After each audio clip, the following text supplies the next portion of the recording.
Vous connaissez peut-être cette situation où vous vous réveillez un matin avec la ferme intention de commencer une habitude nouvelle.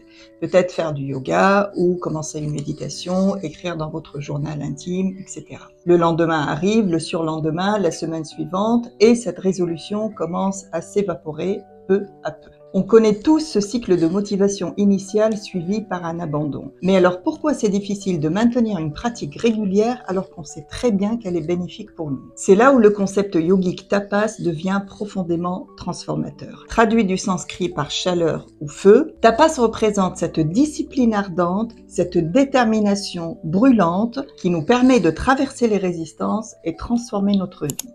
Et ce qui est fascinant, c'est que les neurosciences modernes confirment aujourd'hui que cette chaleur transformatrice de la discipline transforme notre cerveau et conduit à la résilience psychologique. Dans la philosophie du yoga, tapas est un des 5 niyamas, les observances personnelles. Le terme vient de la racine sanskrit tap, c'est-à-dire brûler. Mais alors qu'est-ce qui brûle exactement? Tapas représente l'effort discipliné qui brûle les impuretés psychologiques, mentales et émotionnelles. C'est cette énergie transformatrice qui s'active quand on sort de notre zone de confort et qu'on dépasse nos schémas habituels.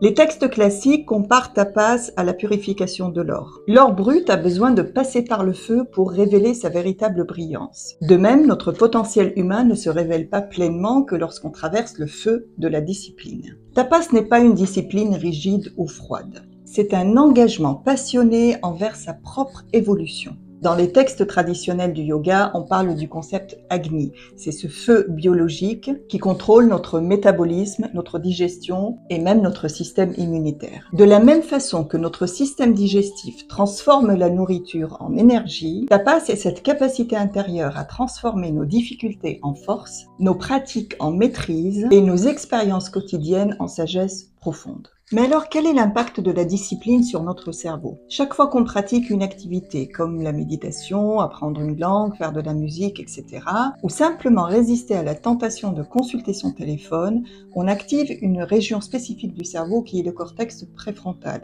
qui est responsable de la planification, de la prise de décision et de la maîtrise de soi. On sait aujourd'hui que la pratique de courtes sessions de méditation sur le long terme est plus bénéfique que des sessions longues mais irrégulières. Et donc, c'est pas tant l'intensité que la régularité qui restructure le cerveau. Et cette restructuration du cerveau grâce à la pratique régulière correspond parfaitement à ce qu'ont décrit les yogis par rapport à la pratique de tapas. C'est ce changement profond de nos comportements et même de notre caractère. C'est ce qu'on appelle la neuroplasticité. C'est la capacité du cerveau à se réorganiser face aux expériences vécues. Et c'est là où il y a un point crucial puisque la neuroplasticité va dans les deux sens. C'est-à-dire que chaque fois qu'on cède à une mauvaise habitude ou à une tentation, on renforce ce comportement. Et inversement, lorsqu'on pratique tapas, la discipline régulière, on crée des nouveaux chemins qui vont rendre nos comportements positifs plus naturel et plus ancré avec le temps. La psychologie contemporaine fait un parallèle aussi très intéressant avec le concept de tapas à travers le concept de grit. C'est ce trait de personnalité qui peut être traduit en français par avoir de la niaque ou avoir du cran.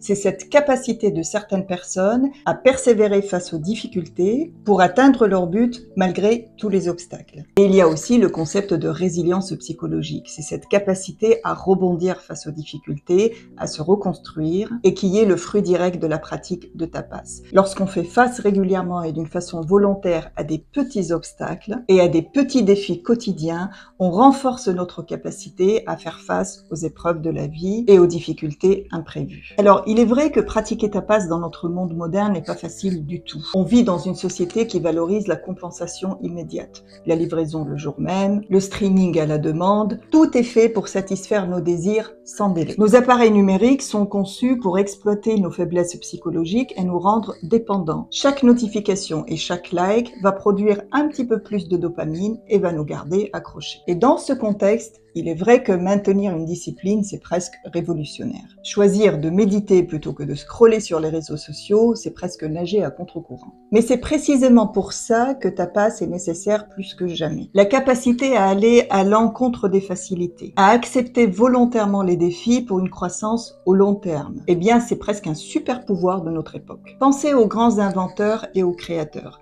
C'est pas tant le talent qui les distingue, mais plutôt cette capacité à persévérer, à rebondir face aux difficultés, parfois pendant des années, avant d'arriver à leur but. Il y a un paradoxe fascinant puisque cette discipline semble nous contraindre alors qu'elle est profondément libératrice. Ce que Tapas nous enseigne, c'est que la vraie liberté n'est pas de céder à nos tentations et à nos caprices immédiats, mais de pouvoir choisir nos actions plutôt que d'être dirigé par nos impulsions. Voyons maintenant comment on peut intégrer Tapas dans notre quotidien à travers 4 pratiques. La première est la pratique des micro-engagements. Plutôt que de vous fixer des objectifs ambitieux qui vont vous décourager quelques jours ou quelques semaines ou quelques mois après, choisissez des micro-engagements mais que vous pouvez tenir au long terme. 1 minute de méditation, une posture de yoga par jour, une page d'écriture. L'essentiel n'est pas la quantité, mais la régularité de votre engagement. La deuxième pratique, c'est de pratiquer des défis volontaires. 1 fois par jour, choisissez une activité qui vous met mal à l'aise et qui vous met légèrement en dehors de votre zone de confort. Un appel téléphonique que vous repoussez,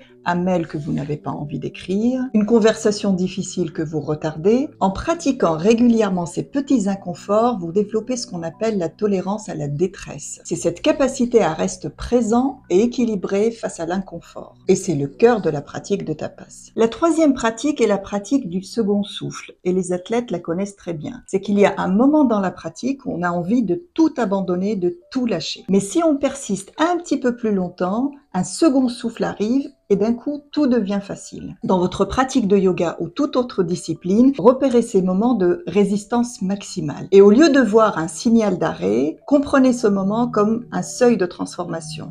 Restez 30 secondes de plus dans une posture difficile ou 3 minutes de plus en méditation quand votre mental est au sommet de son agitation. Et c'est précisément dans ces moments-là que Tapas fait son œuvre la plus profonde. Et enfin, ce que je conseille toujours, c'est le rituel de préparation. Quelle que soit la pratique que vous souhaitez développer, créez un rituel qui va donner le signal à votre cerveau comme quoi vous allez commencer cette pratique. Déroulez votre tapis de yoga d'une certaine manière, allumez une bougie, préparez votre pièce, etc. Ou prenez simplement 3 respirations conscientes et profondes. Ces déclencheurs rituels vont faire en sorte que ce qui était avant un effort va devenir une habitude automatiquement intégrée à votre quotidien. Tapas nous rappelle une leçon très importante, c'est que la transformation n'est jamais confortable.